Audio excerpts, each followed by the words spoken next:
Okay. This is like, I've told you this, but it's like Walmart. I still, for some reason, pull out a 62 or whatever the other one is, and I never know which side Walmart's going to be on. I don't know why. I just can't figure it out. All right. Good morning, guys. Braden, are we good to go? Really hard to tell you. If you want to track you, just do this. If you ever go like over there, Do what? just do this to the camera. If you want to track, like track you. No. Oh, okay. We'll figure it out. We'll play with it. He just want to see if you do it. Yeah. He's like, First class, no. yeah. He's like, do you like this? He's just going through. Really? None of it's real. Yeah. All right. Yeah. So, yeah, happy Father's Day, guys. Father's Day. All right. Yeah, I was going to say it when Josh was asking about. I was like, well, I get to speak for an hour, so I'll just say it when I get up there. Yeah, I am super, super blessed. I told Kelsey this morning, I'm really glad Father's Day. Is it always on Sunday? Pretty much. Yeah. Okay. I like that because this is where I want to be. Like when my family's here and mom and dad showed up, and that's just an added bonus. I'm a very blessed father, for sure.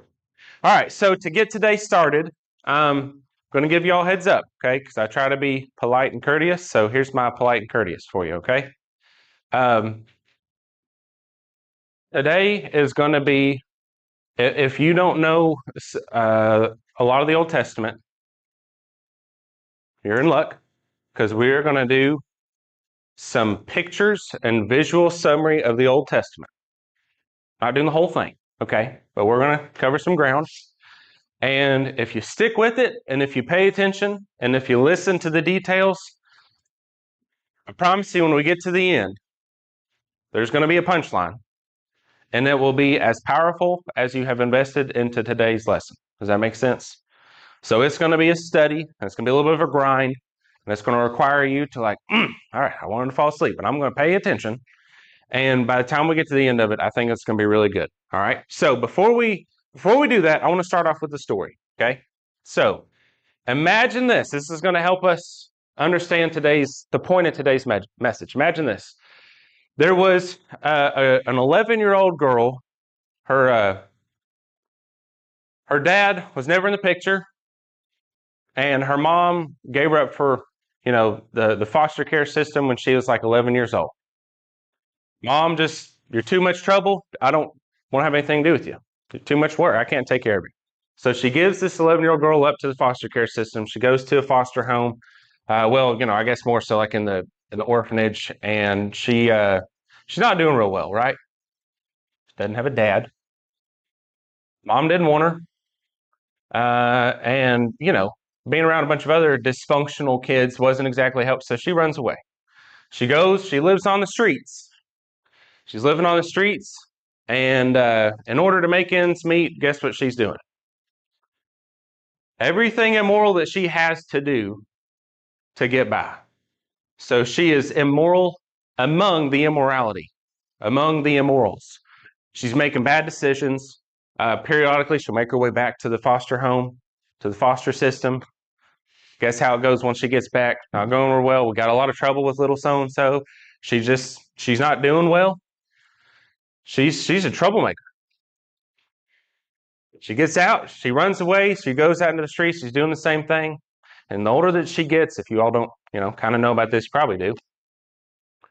What happens to older kids as kids get older in foster system, in the foster care? Like what are their chances of somebody coming in saying, I want to take over you? It's going down. Everybody's like, I would love a newborn, right? So this girl gets to be about 17 years old, and she's had years of bad decisions, of being around bad people, being around people that let her down, that don't want anything to do with her. And she's gone to a few foster homes, and guess how that's gone? Even those people, they were oppressive, they were abusive, they were just using me to milk some sort of a small paycheck, and it just went terrible. And then, lo and behold, one day, there's a married couple that comes in there, pretty old, they're in their 40s. Kidding. I was just joke, guys. So they come in there and they're like, we want to see, who all's here, right? And they see this 17-year-old girl, and they're like, we would like to sit down and talk with her, see about taking her home. And of course, her reaction is like, what? Me? Me? Have you seen my file? My record? I mean, this thing is, it's a huge book. I got my own filing cabinet. It's like, yeah, we want to take you home. Okay. So they take her, they get her out of foster care. They're like, first place we're going. What'd you say, church? That is a great answer. I want to add that to the story here in a second. That's a good one. Like, first place we're going to take her, we're going to the worst of all deceptive clothes stores, Kohl's. We're going to go in there and make you think you're saving some money. Like, we're going to get you a new wardrobe. So they take her in there and they get her a whole new wardrobe. She's never had nice clothes. And they get back into the Mercedes, into this really nice car. Like, we're going to take you over to, how do you say it, Josh? Majors? We're going to take you over to Majors. Majors. And we're going to get to Myers. That's Myers, guys. And we're going to take you in there, and you're going to tell us what stuff you're allergic to, what stuff you like, what you don't like. We're going to get all the food that you could ever want. They bring her back to the mansion, and they pull up. She's like, I've never seen a house so big. They take her inside. They're like, this is your room. I've never had my own room, never had a walk-in closet. A few days go by, and they're going to sit down with her, and they're going to talk to her about the house rules. Okay? Like, while you're living in my home, here's what we're going to do. Now, we're going to pause here. We're going to finish this story at the very end. But what I want you to be thinking about is, how would this young lady, how is she going to react when she sits down with this couple to talk about house rules? Okay? You know her background. Is there going to be some doubt? Is there going to be this is surreal? Is there going to be some trust issues? Is there going to be some rebellion? What's going to happen when she sits down to talk about house rules? Y'all following my story? Now we're going to come back to that. Okay, that's our story to get us started. Now we've got another story. Long story, but this is a Bible story, okay? So here we go. If you go back, well, let me this is probably more helpful. Let's do this real quick. All right. If you like to take pictures, if you like to take notes, this is all the bullet points we're going to talk about today, okay? This is everything you need. That's coming here in a little bit if you want it. All right, so here's the first thing. First thing that happens is you go back into Genesis 15, and God makes this promise to Abraham. Did y'all know we kind of sung about this? Joe sung about this? Standing on the promise. All right, so this is one of his first real big promises. And God's promise to Abraham, remember, what's going on with Abraham and his age? He's kind of getting on up there. He's past the age of, me and Sarah, there's no way we're having kids. But what does God promise him? Like the stars of the sky, you're going to have a bunch of descendants. And the other thing is, you're going to have a promised land that you're going to get to go to. Another thing is, through your descendants, there's going to be one descendant that will bless the entire world. And who is that one descendant? Jesus, right? Okay. So he makes that promise. But in Genesis 15, there's some more promise or prophecy that's given that's not really given the other times that God does this promise to Abraham. And that's this. But first, something bad's going to have to happen. Uh-oh. He says, first, your descendants are going to have to live in a foreign land, and not for 4 years, not for 40 years, but for 400 years, your descendants are going to be oppressed. And then I will deliver them, and I will bring them out of their oppression to the promised land. So, are you going to have lots of descendants? Yes, I'll make sure of that. Are you going to have a promised land? Yes, I'll make sure of that. Is the whole world going to be blessed? Yes, I'll make sure of that. But in order to get to the promised land, guess what we got to go through first? Some tough times, right? Okay, so that's the promise. And he tells Abraham to bring, I think it's a goat and a ram, a sheep, and some doves. So two birds or whatever it is. And he cuts them in half, lays them down, and this pillar of fire and this cloud of smoke goes through this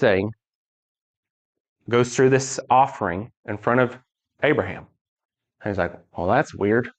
What in the world are you doing? Okay? Now remember that. Now we're going to fast forward. So Abraham, promises made to him, and then to Isaac, and God reminds Isaac, I made the same promise to Abraham. And then you get to Jacob, and God reminds Jacob, I made the same promise to Abraham. Go make it to you. Jacob has his 12 sons, and then we got famous Joseph, right? And his coat of many colors. We know Joseph, right? All right, so Joseph, hang on, are we there yet? No, we're not there yet. All right, so at the end of Genesis, all right, there's just a couple verses it'll make more sense. At the end of Genesis 50. So you remember his brothers were all terrified, they sold him into slavery, right? So it's kind of maybe interesting that there's this symbolism of how did God's people end up getting into Egypt? Well, it was kind of self-harm. We kind of put ourselves in that we kind of sold ourselves into that situation. So they sell Joseph, he's taken over into Egypt, whole bunch of details, but at the end of it, where's Joseph at? Where's his rank? Second in command. He made it to the tippy top, right? And he gets his brothers and his family and all this famine. He's like, no, guys, we are prepared for this because God is on my side.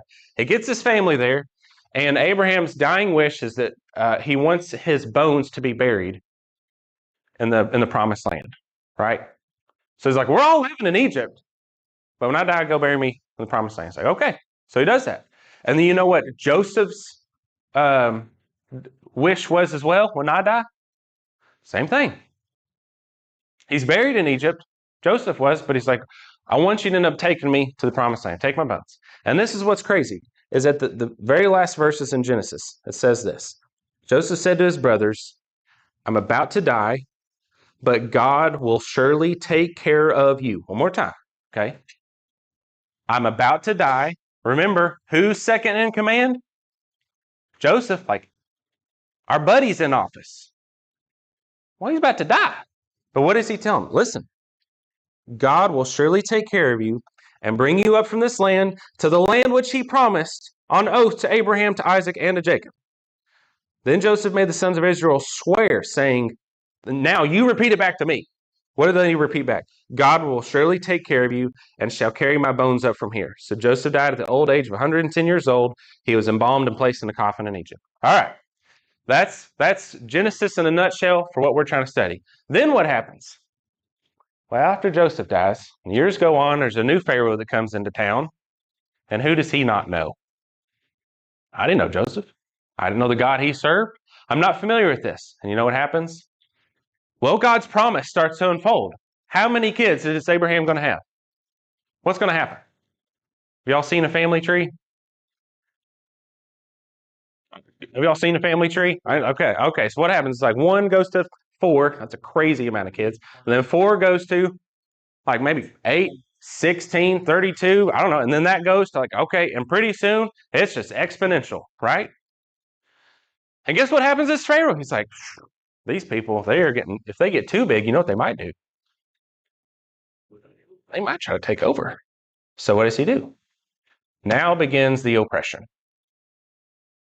And how long is this going to last, guys? I've already told y'all. 400 years. Okay? You know what was going on 400 years ago? America wasn't here. Okay, that's a long time. 400 years. Now it starts. And what's it like? Well, the Egyptians hate the Israelites, and they abuse them, and they make their life miserable, and it's labor and toil, and it's just as hard as it can be. And then he's kind of fearful about, maybe like a king or somebody, right? Like, we gotta thin out the flock. So then what's Pharaoh's command? Let's round up some of these babies and throw them into the Nile. Can you all imagine that? Go door to door, my foot soldiers, round up the babies and throw them in the Nile. Like, I don't know if anybody in here ever been like, man, this country's going down the drain. We're not Egypt yet. Okay, so that's what they're living in. For how long? One more time. For 400 years. And as it's getting worse, well, we're gonna get to that. Okay, so look at this sweet little baby. Y'all know who this is? Moses, which means to draw out of the water. So when all that's going on, Moses' mom puts him in the basket. It's like, man, Maybe God will take care of him. And what happens? Yeah, God takes care of him. And in the midst of all this pain and suffering, this baby survives. And there's this crazy whole story about guess who finds this baby? Pharaoh's daughter. And guess who's working for Pharaoh's daughter? Moses' sister. And guess what Moses' sister says? I wonder if you'd like to, use a Hebrew, an Israelite mom, to help, breastfeed and feed the baby. And yeah, it's a good idea. And guess who she goes to get? Moses' mama. Like, man, how about that? So Moses' mama gave this child away, but still got to, and came back. And then when the baby gets old enough, she officially hands this child over to Pharaoh, to Pharaoh's daughter, and he learns all the customs and the ways of the Egyptians, right? And then as he gets older, he's about 40 years old, he sees an Egyptian abusing one of his brothers, a Jew. And what does he do? He stands up for him. He kills him. And he's like, man, I am doing the right thing. And the next day, maybe I'm wrong in saying this, but this is my interpretation. He finds two Jews fighting each other.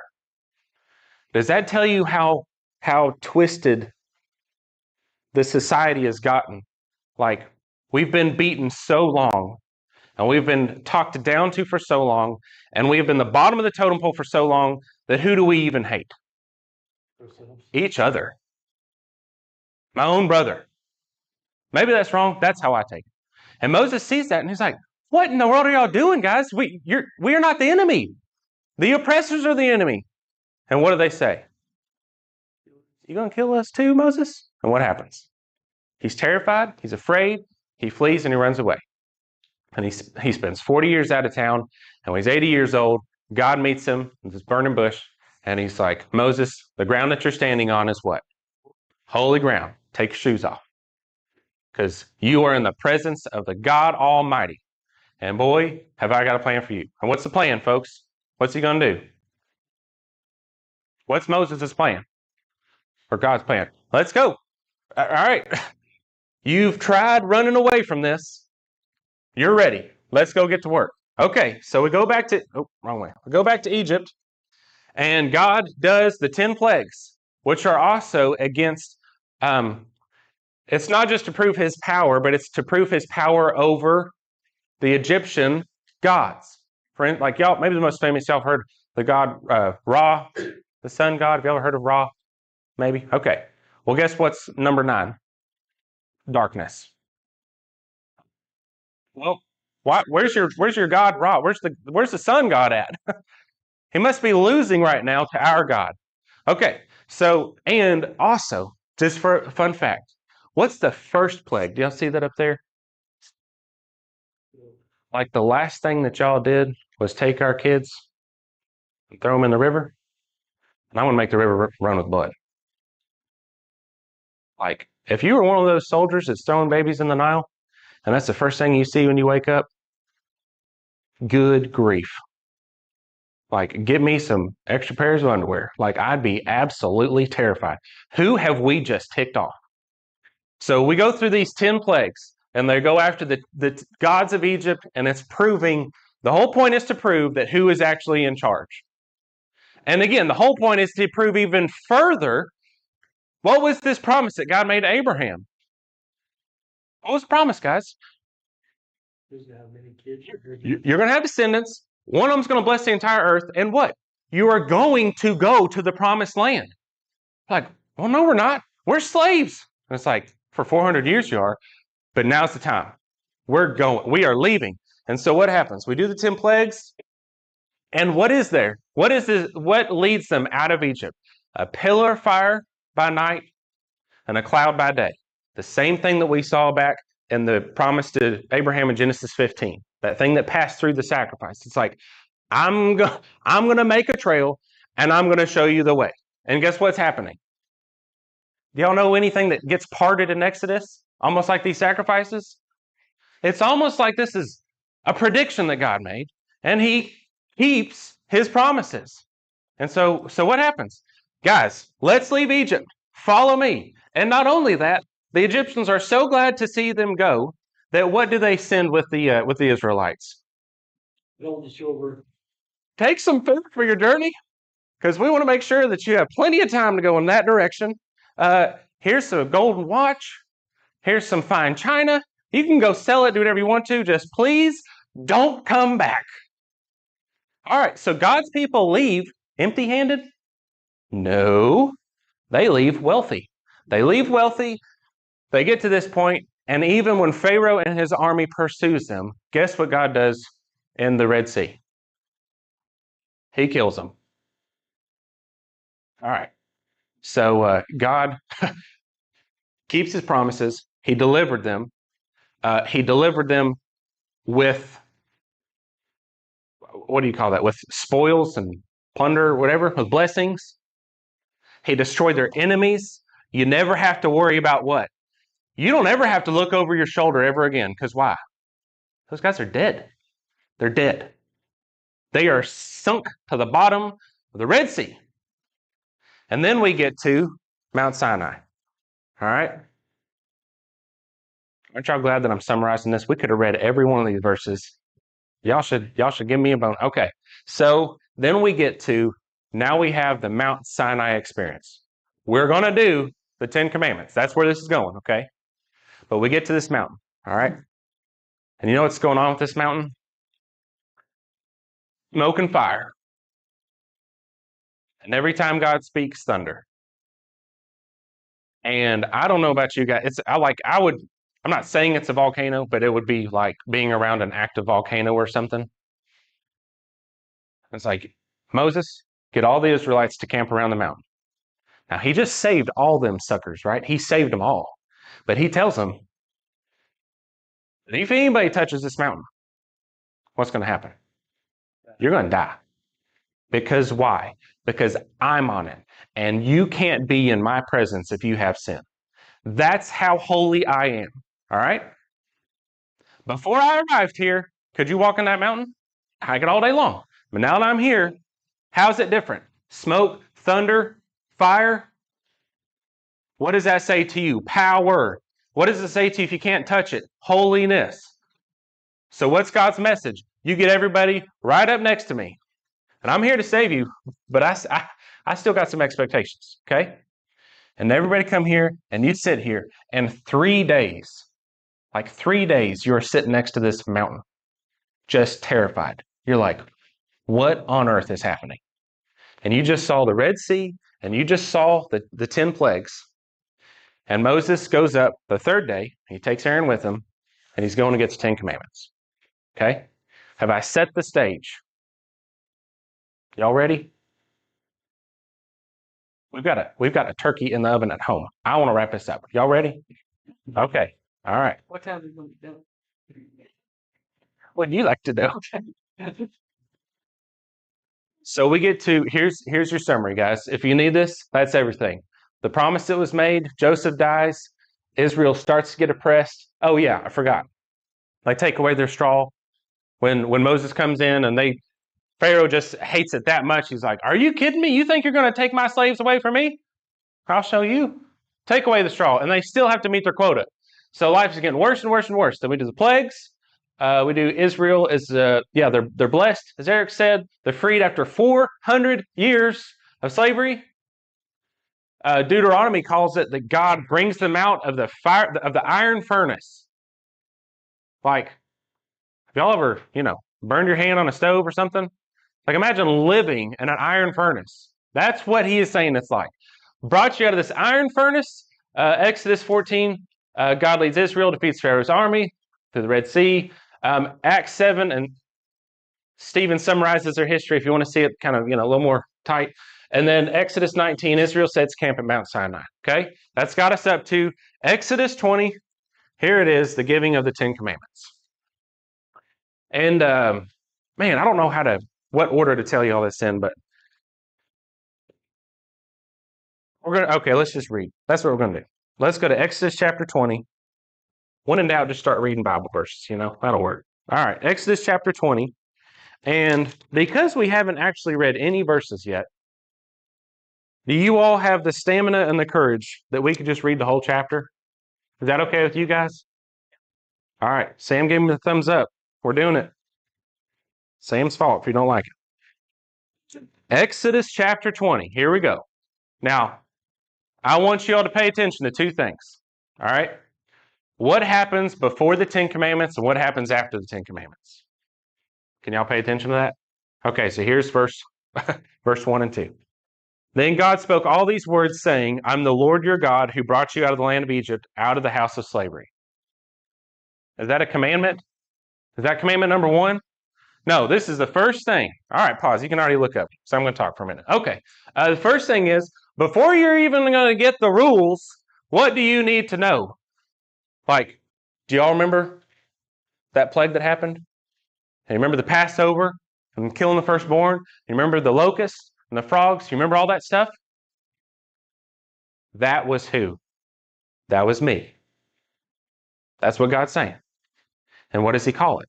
I brought you out of the house of sunshine and rainbows? What does it say? I'm the one that brought you out of the house of slavery.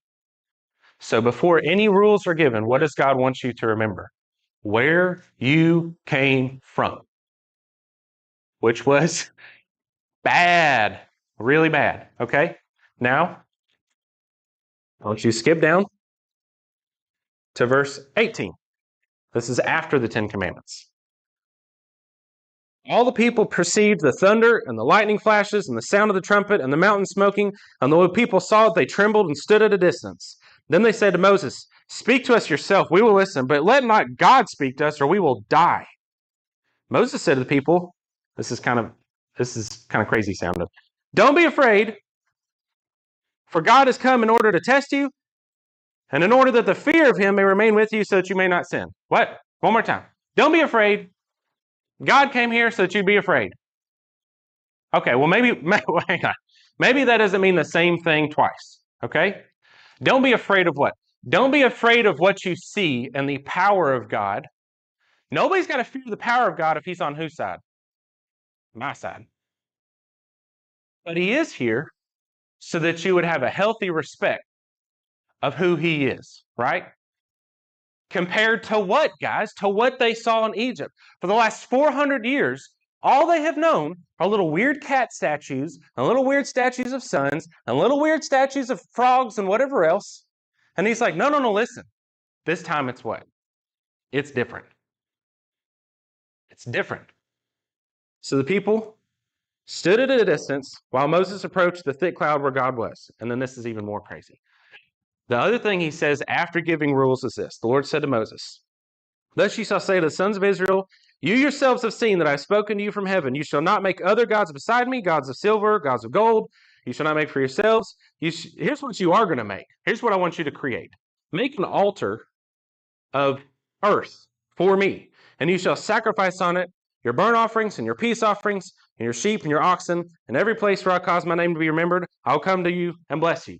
So don't make idols anymore. What are you going to start making now? Altars. And here's what's fascinating. You know how they're supposed to construct these altars?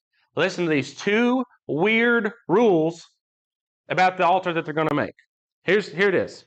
If you make an altar of stone for me, you shall not build it of cut stones, for if you wield your tool on it, you will profane it. And here's the other one. And you shall not go up by steps of my altar, that your nakedness will not be exposed. You know what that says to me? It says to me this. You're gonna build an altar for me. Okay, Dad, what are we going to use to build this thing? Because we have some lumber, and we were going to cut some stuff, put some screws in it. It's like, well, where'd you get that lumber from? This is not a trick question. Do you all think my children can afford lumber from Lowe's? If they find lumber in the backyard, where did that come from? Right? Right? Oh, well, we use our wood. No. You're going to make an altar. What are you going to use? My stuff. And then what are you not going to do? You're not going to cut it, because if you cut it, what might you be tempted to do? Take credit for it. No, you're using my stuff. And then what about steps? No. Because you're not going to elevate yourself. You're not going to expose your nakedness. You're not going to use anything but what comes from the earth. And where does that come from? Me. And what are you going to offer on it? Something that you've made? Can you guys make an ox? If I could, I'd make some good money. Where do the oxen come from? God. So it's like God saying this. But when I give you these 10 rules, first thing you need to know is remember where you came from. Second thing you need to know is that everywhere you go, I provide the altar, I provide the offering. You sit back and you look at what I'm going to do to forgive you. Because it's not you, is it? It's me. Now let's go back to our beginning story. House rules. Okay. Before I heard these, before I'll put the 10 Commandments up here. When I've heard these before, like, here's how I think this goes sometimes. All right. Like, this house, you get to do this. And here's how this goes. Okay. Okay. Fair enough. I thought, all right, I'll do it. Rule number 2. They're like, okay. And you get to about number 6, and you're like this. You're like, okay, rule number 7. All right, what's rule number 7? And then you get to rule number, you're like, oh, good night. Are we there yet? Are we done? And then you get to rule number, like, is that it? Are we finally through? Have y'all ever seen, you can just say yes because I'm doing it. I do it. Have you ever viewed God's laws like that?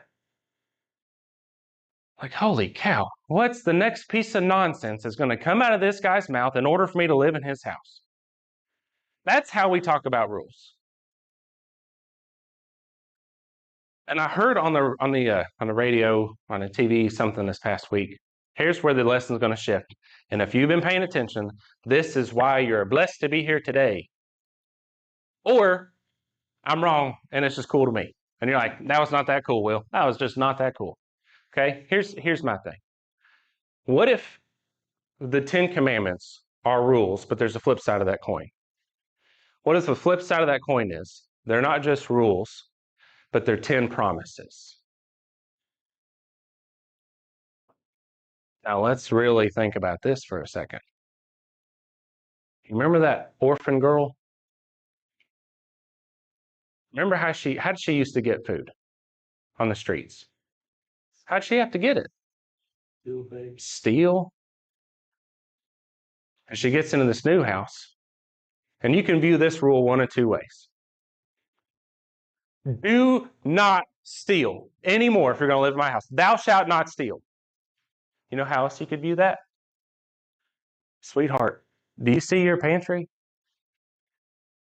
You don't ever have to steal again.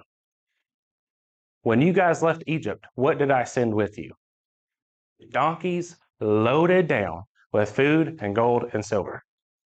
How about this? Here's another weird one. It may not be true of all 10, but how about this one? Remember the Sabbath day. Isn't it funny how the Sabbath day, a day of rest, turned into like the most tedious, workful day in the Jews come the first century when Jesus gets on the scene? It's the hardest day of the week. Well, it's supposed to be the easiest day is the hardest day of the week because you're trying to not break the Sabbath. But you know what God says about the Sabbath? It's like for 6 days, what did God do in creation?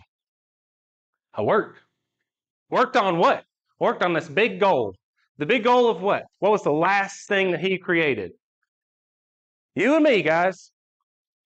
We were the pinnacle. It was all for us. And on day 7, he didn't like, oh man, I'm wore out. What does it say? He stopped. He ceased. And on day 7, what does he do? He pulls out his lawn chair and he sits down. He crosses his leg with this little glass of sweet tea. And what does he just?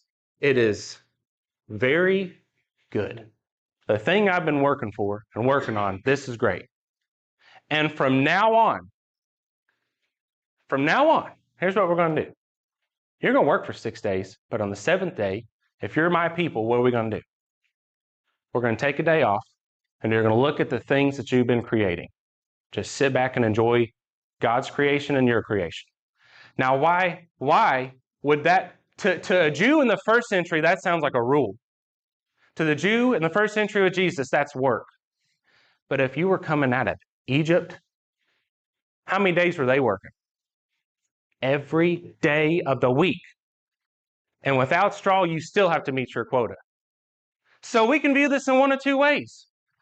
You have to keep the Sabbath, Or I wonder if the Israelites heard that and they were like, we get a day off. How about that? And then you go down the list of everything else. And how about this one? How about taking God's name in vain? You know what it means to take God's name in vain? Something that's vain is an empty vessel. It's like a present. It's a box with a bow on it, and you open it up. There's nothing inside, right? Do y'all understand what vain, empty? You can view it as, don't you ever take my name in vain. Or you know what you could also view it as? If you ever use my name, you know that I keep my promises. That little girl, when she's like telling like, hey, here's my volleyball, tell us your volleyball schedule. We're coming to every practice and every game. And you're like, what do you think she's going to say? Her whole life, nobody's ever showed up. What's she going to say? No, you're not. That's an empty promise. I know adults. I don't trust them. But what's this new mom and dad going to do? No, you don't understand. You tell me your schedule. I'm calling doctor's office. I'm canceling that appointment. I'm calling so-and-so. We're not playing golf because I am here for you. So you can view that one, once again, as like, you have to do this. Or you know what you could view it as? I will always be there for you. And then you can go down the list, all of them, with idols. Hey, and I don't get to keep my idols anymore. Are there idols today, guys? Oh, yeah. Anybody got one of those? You know what that is? Okay. Anybody have money? Anybody have a credit card? Anybody care about what people think? Anybody go to school? Anybody have a job? Anybody have like anything in this world? You know what an idol is? It is taking something that is of physical nature on this earth and trying to make it something of spiritual nature above the earth. That's it. A phone is from where? From earth, and sometimes we treat it like it's in charge of my life. And so you can view it as one of two ways. Well, God says, thou will make no idols. You can't worship any other gods. Man, are you serious? I can't worship Ra now, and I can't worship my phone, and I can't worship my boyfriend, and I can't worship what people think, and I can't worship, or you know what you could view it as? If you follow me, you don't ever have to serve anything else ever again. How does that sound?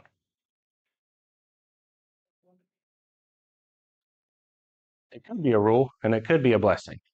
It could be a command, and it could be a promise. So here's my closing thoughts to you, all right? Is to rethink how the Israelites heard these 10 commandments. Like a burden. Maybe the 10 commandments were not only chains. Maybe they did give them some structure. You got to walk this way, but you know what else it might have done? It might have been some bolt cutters. It might have been like, hey, you guys are going to get a break from now on. Hey, from now on, I'm going to take care of you. From now on, you don't ever have to steal. You know somebody that maybe committed murder that's listening to these 10 that's going to carry him down the mountain? You know that guy? What do you think happened when he got to that one? And what's God? Listen, you don't ever have to take justice into your own hands. Because if you need justice served, guess what? I will take care of it. The mansion that you live in has one door and it goes through Dad's bedroom. And I've got the gun. I will protect you and I will defeat your enemies. You don't have to murder anybody. I will take care of that stuff. How about that? Do you think there's anybody living who's like, you know, I had a baby brother 80 years ago, and the Egyptians threw him in the Nile. You think they want to kill somebody? Would y'all want to kill somebody? And what does God say? You can view that as a command or you can view it as a promise. I promise I will take care of you guys. I promise. I think sometimes what I needed to hear more is I think everybody knows they need to stop sinning. I don't think I always knew that I didn't have to sin. And I think the world needs to know this, guys. I think the world needs to know. Most people know they're doing bad stuff, right? Y'all know you're doing bad stuff? You know what's interesting? Moses fled Egypt before he heard the commandment to not murder. before the commandment existed. You know what that means? He knew in his heart he did something bad, and he wanted to run away from his problems. I don't think people always need to know that they're bad people. I think people need to know that God will let them change. And you don't have to be that guy. You don't have to be that girl. And when you follow me, you never have to do that old life ever again. It'd be a good time for an amen. We need to take that to the world. And we may think that this is a really old story, but I think that applies today. Before we give people God's laws, we've got to show them you are enslaved to something and your life stinks. Your life stinks. And some people, when they hear this, you know what they're going to say? Some of the Israelites said, we'd rather just go back to Egypt. Are some people going to react like that? Like, you know what? I'd rather go back. They can do what they want to. All we can do is give it to them. But some people need to know you're living as a slave.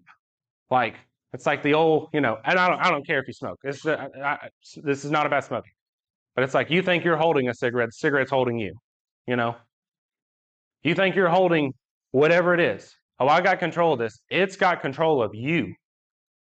So is it time to break these chains? Is it time to move on? Is it time to, and what does God say? Before he gives those 10 commandments, every time, remember where you came from and I brought you out of the house of slavery. And after I give you those commandments, remember, you make an altar everywhere you go. Where's that? Where's everywhere? Everywhere. And don't you try to take a single bit of credit for it. It's my altar. It's my offering. Sit back and witness that I forgive you. That's how we bookend God's commandments. And you know what we do every Sunday? It's almost like this is on repeat. You know what we do every Sunday, guys? We remember where we came from and where we come from, guys. Anybody here been a slave before? Slaves. And are we taking an altar and an offering that only God can provide? We doing that on Sunday? We're going to do that in about 7 minutes. What are we going to remember? This ain't about me, it's what God has done for me. And during these 30 minutes or 45 or however long it's been, we're going to hear God's laws, but maybe we need to stop thinking about it as a burden and thinking about it as some bolt cutters. Man, how's this? This is going to be such a better life. People need to know that they don't have to sin anymore. They need to know that. If you're here today and you haven't heard that, you need to let that sink in deep. You don't have to sin anymore, okay? And if you know somebody in your life or somebody that you're about to meet, and you're like, man, I'm not a good talker. What if they ask me a hard question? What if they're like, you a preacher? What school did you go to? Do you got to know all that stuff, guys? No, what do you need to know? Listen, man, how about this? You got anything in your life you hate? You got anything in your life that's got a control of you? You got anything in your life that you're a slave to if you're being real honest? Tell you what, I'll start. Here's mine. 1, 2, 3, 4, 5. I'll be transparent with you. And God broke me of that stuff. Would you like to be broken of that stuff? His name is Jesus. Bam, done. Y'all never went to preaching school. How about that? Y'all can do it. Y'all can do it. If you have a need, don't wait. Make a change today. Let's together we stand and sing.